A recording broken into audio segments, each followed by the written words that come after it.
10वीं जमात का इम्तिहान सिर पर था। मेरी तैयारी पूरी नहीं थी। अंग्रेज़ी और हिसाब में मुझको किसी ट्यूटर की ज़रूरत थी। इसी वजह से मैं उन दिनों बहुत परेशान थी कि एक दिन सामने वाली आंटी ज़हरा हमारे घर आएं। उन्होंने देखा कि मैं अलजबरा के सवालात हल कर रही हूँ मगर सही नहीं कर रही, तो अम्मी से कहा, उसको मेरे पास रोज़ शाम को भेज दिया करो, मैं उसको हिसाब समझा दूंगी। यूं मैं रोज़ाना आंटी ज़हरा के घर जाने लगी। एक दिन बातों बातों में उनसे पूछा कि आपके शौहर को क्या हो था कि कम उम्री में उनका इंतकाल हो गया। तब उन्होंने मुझको अपनी कहानी सुनाई। बोले, उन दिनों में कॉलेज में पढ़ती थी। हमारा कॉलेज को एजुकेशन था और मनूअर हमारा क्लास फेलो था। वो निहायत खूबसूरत और अच्छा लड़का था। हम दोनों में मुकाबला रहता था। कभी मैं फर्स्ट आती थी और कभी वो। इस तरह हम पढ़ाई के मैदान में हरीफ बन बैठे।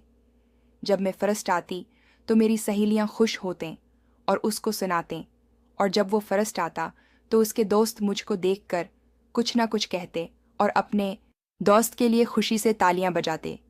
एक बार मैं बीमार हो गई। काफ़ी दिनों बाद कॉलेज गई तो देखा मनूअर उदास बैठा था। उसकी हालत तो मुझसे भी गई गुजरी थी, जैसे मैं नहीं वो बीमार था। उसको देखकर मैं आंखें झपकना भूल गई। तभी मेरी सहेलियों ने बताया कि ये बेचारा तुम्हारे न आने से बहुत उदास था। न पढ़ाई में दिलचस्पी लेता और न ही किसी से हंसता बोलता था। यूं उसका पोल खुल गया कि वो मेरा हरीफ नहीं, बल्कि दिल ही दिल में मुझको पसंद करता था। मैं हैरान थी कि मनूअर को ये क्या हुआ है कि मेरे न आने से ऐसे मुर्दा हो गया जैसे मेरे जिस्म में उसकी रूह हो। हालांकि हम दोनों सलाम के अलावा कोई बात भी न करते थे। आज पहली बार वो मेरे पास आया, मेरी खैरियत ली। मैंने बताया कि अब ठीक हूँ। तभी वो बोला, अगर आप इस बार मेरे फर्स्ट आने के बायस बीमार हुई हैं तो कोई बात नहीं, मैं हथियार फेंक रहा हूँ। मैं अब कभी फर्स्ट ना आऊँगा, आप ही अव्वल नंबर रहेंगी, लेकिन खुदा के लिए अब बीमार मत होना। इसको ये बातें दलकश लगें और मैं हंस दी। इसके बाद हमारी दोस्ती हो गई, यानी जो तनाव हर वक्त हमारे दरमियान रहता था वो ख़त्म हो गया। जब हमारे BA के सालाना इम्तिहान हो चुके तो आखिरी पेपर वाले दिन उसने कहा, अगर मैं अपनी उम्मी को तुम्हारे घर भेजूं तो तुम्हें कोई ऐतराज़ तो ना होगा? मैं तो खुद ही चाहती थी। मैंने उससे कहा, जी नहीं, इसमें ऐतराज़ की क्या बात है। और फिर उसकी उम्मी वाकई अगले दिन हमारे घर आ गए। इतनी प्यारी खातून मैंने ज़िंदगी में नहीं देखी थी। वो बड़ी खुश अखलाक खातून थी। उम्मी ने भी उनको पसंद किया, मगर मेरा रिश्ता देने से माजरत कर ली, क्योंकि अबू मेरा रिश्ता ताया अबू के बेटे को देना चाहते थे जो अमेरिका में रहता था। अम्मी ने अबू को अपने तौर पर समझाया भी कि ये अच्छा ख़ानदान है, आप इस रिश्ते को देख परख तो लें। मगर वो कहने लगे, तुम भी रवायती औरतों की तरह अपने जीठ और उसके बच्चों से खार खाती हो। तब अम्मी चुप हो गईं। मनोवर को जब पता चला कि इनकार हो गया है तो वो सदमे में आ गया। लायक तालिब इल्म था और मुकाबले के इम्तिहान की तैयारी कर रहा था, लेकिन फिर उसने हर काम मौकूफ़ करके खुद को अपने कमरे तक महदूद कर दिया। जब उसके एक दोस्त ने मुझे फ़ोन पर उसकी हालत बताई तो मुझे बहुत अफसोस हुआ, क्योंकि एक लायक फ़ायक तालिब इल्म का मुस्तकबल तारिक हो जाना कोई अच्छी बात न थी। मगर इधर अबू के एक ही भाई तो थे जो उनसे बड़े थे, और उनका इकलौता बेटा ताहिर अमेरिका में तालीम से फारिग हो चुका था। ताया जान ने उसको पाकिस्तान बुलवा लिया। अभी वो पाकिस्तान आया नहीं था कि ताया जान मेरा रिश्ता लेकर आ गए। अबू ने तो हाँ करनी थी, लेकिन मुझको बहुत अफसोस हुआ। ताहम मैं रोने के सिवा क्या कर सकती थी। मैं मनूअर को अभी तक न भूल पाई थी। कभी कभी हमारी फ़ोन पर बात हो जाती थी। एक दिन भाई जान ने मुझको मनूअर से बात करते हुए देख लिया तो मुझे काफ़ी मारा और मेरा घर से बाहर जाना और फ़ोन पर बात करना बंद कर दिया।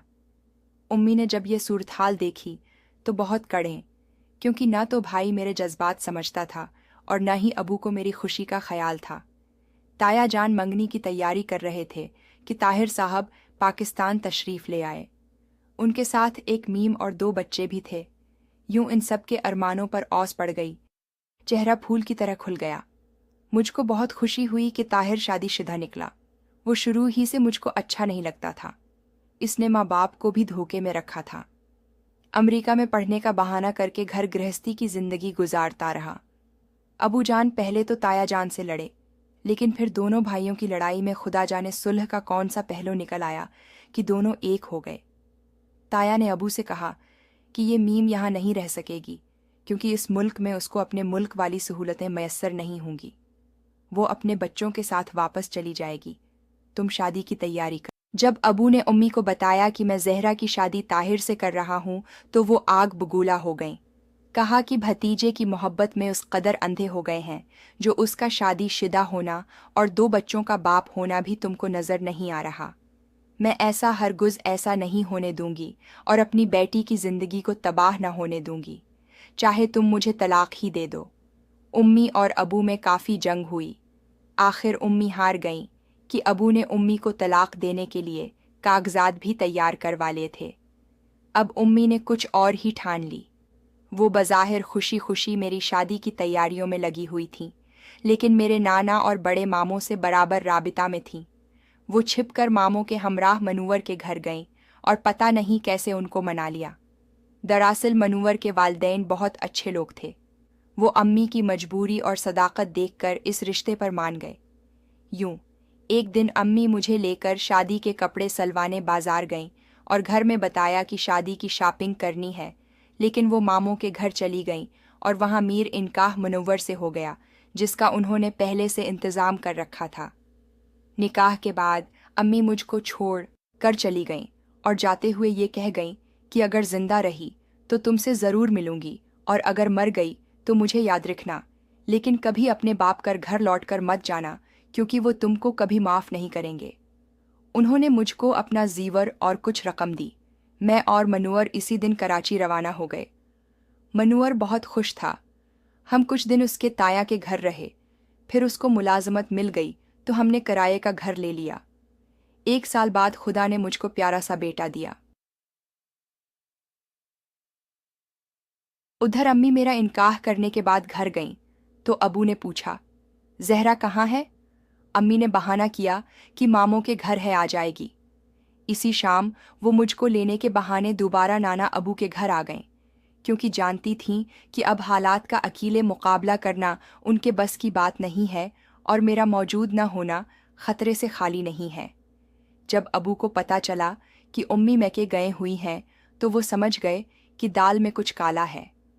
तब उन्होंने नाना नानी पर दबाव डाला कि जहरा को मेरे हवाले कर दो। नाना जान ने अबू को बहुत समझाया कि जहरा हमारे पास नहीं है, लेकिन जहाँ है महफूज है, मगर अबू न माने। कहा, अगर आप लोगों ने मेरी बेटी का पता नहीं बताया तो मैं सबको ख़त्म कर दूंगा। मेरे नाना जान की काफ़ी वाकफियत थी। उन्होंने चंद बार सूख लोगों को ये बात बता दी या और कहा कि ये ऐसे धमकियां देता है और ज़बरदस्ती अपनी बेटी की शादी अपने भतीजे से करना चाहता है, जो शादीशुदा और 2 बच्चों का बाप है। उधर अबू ने सबको कह दिया कि अगर उन्होंने मेरी बेटी को मेरे हवाले न किया तो मैं उनकी बेटी को तलाक दे दूंगा। मेरे ननिहाल में से फिर भी किसी ने अबू को मेरे बारे में नहीं बताया, लेकिन उन्हें पता चल गया कि मेरा निकाह मनव्वर से हो गया है और उसमें अम्मी भी शामिल हैं। बस फिर क्या था, उनके गैज़ और गज़ब की कोई इंतहा न रही। उन्होंने 1 तलाक लिखकर उम्मी को भिजवा दी, मगर बाकी 2 तलाक़ें न दें और उम्मी और मेरे ससुराल वालों पर अगवा का पर्चा करवा दिया। लेकिन उम्मी के बयान की वजह से कि हमने खुद लड़की का निकाह इसकी रजामंदी से किया है, FIR वापस हो गई। इसी दौरान खुदा ने मेरे घर एक और फूल खुला दिया। अब मैं 1 बेटे और 1 बेटी की माँ बन गई थी। जिन दिनों बेटी 13 साल में थी, मेरी सास ने ख़त लिखा कि आप लोग घर आ जाएं, क्योंकि मनूवर के बाबा जान बीमार हैं। हम वापस घर पहुँचे। मनूवर के वालिद काफ़ी बीमार थे। हम दोनों ने उनकी बहुत खिदमत की, मगर उनकी ज़िंदगी के दिन पूरे हो चुके थे, वो इंतकाल कर गए। सिसर साहब के बाद मेरी सास अकेली रह गई थी, इसलिए हम वापस कराची नहीं गए। जब अम्मी को पता चला कि मैं आ गई हूँ तो अम्मी और नानी मुझसे मिलने के लिए आए और तमाम हालात मुझको बताए। अम्मी अभी तक नाना के घर में रह रही थीं, क्योंकि अबू ने उनको घर से निकाल दिया था। जब मेरे वालिद को पता चला कि हम लोग वापस आ गए हैं तो वो खुद मुझे लेने आ गए। भाई और अबू ने मुझसे منور اور میری ساس سے معافی مانگی کہ ہم غلطی پر تھے. ہماری ایک ہی بیٹی ہے اور وہ بھی ہم سے دور ہو گئی ہے. اب ہم صلح کرنا چاہتے ہیں. میری ساس تو سیدھی سادی عورت تھیں. انہوں نے فوراً صلح کر لی. جب میں اور منور ابو کی طرف جا رہے تھے تو بہت خوش تھے.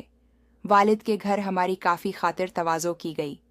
میری بھابھی بانو تو بہت ہی خوبصورت اور ہنس مکھ خاتون تھیں، دوسرے کے دل میں فوراگھر کرنے والی. یہ بھائی کی پسند کی شادی تھی. میں حیران تھی کہ یہ وہ باپ ہے جو میری پسند پر مرنے مارنے پر تلا ہوا تھا. میں نے ابو سے کہا کہ امی کو دوبارہ گھر لے آئیں، تو وہ مان گئے اور کہا کل ہی جا کر لے آؤں گا. شام کو ہم واپس آنے لگے تو ابو نے کہا تم لوگ آج رات یہیں رہ جاؤ، مگر میں نے بچوں کی مجبوری بتائی کہ وہ میرے بغیر نہیں سوتے. میں نے یہ وعدہ کر کے ان سے اجازت لی کہ ہم کل آئیں گے اور بچوں کو بھی ساتھ لائیں گے. جب ہم واپس آ رہے تھے تو راستے میں منور کی طبیعت خراب ہو گئی. مجھ کو بھی چکر آنے لگے. منور سے گاڑی نہیں چلائی جا رہی تھی. میں نے ان سے گاڑی لے لی اور خود چلانے لگی. مجھ کو بھی پتہ نہیں کیا ہو گیا تھا. کان شائیں شائیں کر رہے تھے. آنکھوں کے آگے اندھیرا چھانے لگا اور میں انودگی میں جانے لگی. میں نے منور کی طرف دیکھا تو وہ بھی مکمل غنودگی میں تھے. ان کی گردن ایک طرف ڈھلک چکی تھی. میں نے جلدی جلدی گاڑی ایک محفوظ جگہ روکنے کی کوشش کی.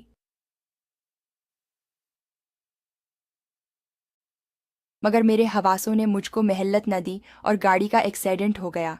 جب مجھ کو ہوش آیا اور میں نے منور کا پوچھا، ڈاکٹروں نے بتایا کہ آپ کے جاوند کا انتقال ہو گیا. ان کی میت ان کے گھر والے لے گئے ہیں. اس کے بعد مجھ کو کوئی آواز سنائی نہیں دی. میں گونگی اور بہری ہو گئی تھی. مجھے نہیں خبر کہ منور کا جنازہ کب اٹھا اور کب ان کو دفنایا گیا. پولیس اپنا کام کر رہی تھی کیونکہ ڈاکٹروں کی رپورٹ سے پتہ چلا کہ منور اور مجھ کو کھانے میں کوئی نہایت زود اثر زہر دیا گیا تھا. اس میں کیا شک کہ ماؤں کو اپنی اولاد بہت عزیز ہوتی ہے اور منور تو میری ساس کی جان تھا. انہوں نے میرے والد پر الزام لگایا کہ یہ میرے بیٹے کا قاتل ہے. پولیس نے ابو اور بھائی کو پکڑ لیا. دوران تفتیش پتہ چلا کہ منور اور مجھے بھائی کے کہنے پر زہر دیا گیا تھا. تایا جان جو پہلے تو ابو سے ناراض تھے، انہوں نے بھائی اور ابو کو بچا لیا، مگر میری ساس یہ صدمہ نہ سہ سکیں اور چند ماہ بعد ہی انتقال کر گئیں. تایا ابو نے مجھے دھمکی دی کہ اگر تم نے اپنے باپ یا بھائی کے خلاف گواہی دی تو تمہارا اور تمہارے دونوں بچوں کا نام ونشان بھی نہ ملے گا. میں بے بس ہو چکی تھی، ان کے دباؤ میں آ گئی. بظاہر میں نے عدالت میں ان کو معاف کر دیا، لیکن اپنا اور منور کا فیصلہ اللہ پر چھوڑ دیا کہ وہ ضرور انصاف کرے گا. آج میرے دن کیسے گزر رہے ہیں یہ میں جانتی ہوں اور میرا اللہ جانتا ہے. میں آج کل کی لڑکیوں سے کہتی ہوں کہ محبت میں ایسا قدم اٹھانے سے گریز کریں تاکہ ایسے مسائل پیدا نہ ہوں جن سے زندگیاں تباہ ہو جاتی ہیں. میرے بچے عائشہ اور کاشف جب بھی یہ پوچھتے ہیں کہ ان کے والد کو کیا ہو تھا تو میں یہ کہتی ہوں کہ وہ ایک ایکسیڈنٹ میں فوت ہو گئے تھے. پہلے کبھی دونوں اپنے نانا اور ماموں کے بارے میں پوچھتے تھے، مگر اب نہیں پوچھتے. میرے والد صاحب کو فالج ہو گیا ہے.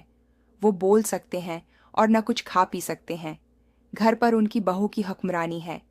جب اس کا دل کرتا ہے ان کو کھانا کھلا دیتی ہے، ورنہ ایسے ہی پڑے رہتے ہیں. وہ ان کو بہت کم کھانا دیتی تھی کہ ان کی غلاظت بھی صاف کرنی پڑتی تھی. ہمیں جب یہ سب باتیں اپنی پرانی ملازمہ سے پتہ چلیں تو امی سے نہ رہا گیا. وہ گھر گئیں اور ابو کو نانا حسان کے گھر لے آئیں اور خود ان کی خدمت کرنے لگیں.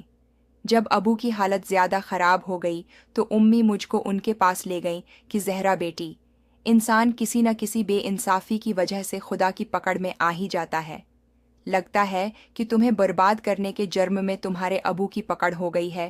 تم ان کو معاف کر دو، شاید اس طرح خدا ان کی مشکل آسان کر دے. تب میں نے دل سے اپنے باپ کو معاف کر دیا اور خدا سے دعا کرتی ہوں کہ وہ بھی ان کو معاف کر دے.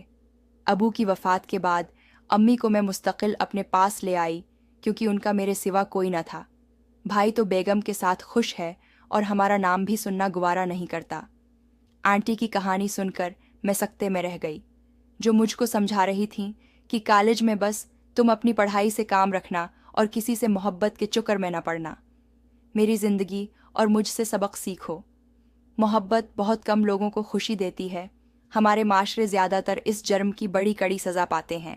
آنٹی زہرا آج کل ٹیچر ہیں۔ کچھ منور مرحوم کی جائیداد ہے جس سے ان کا گزارا ہو رہا ہے۔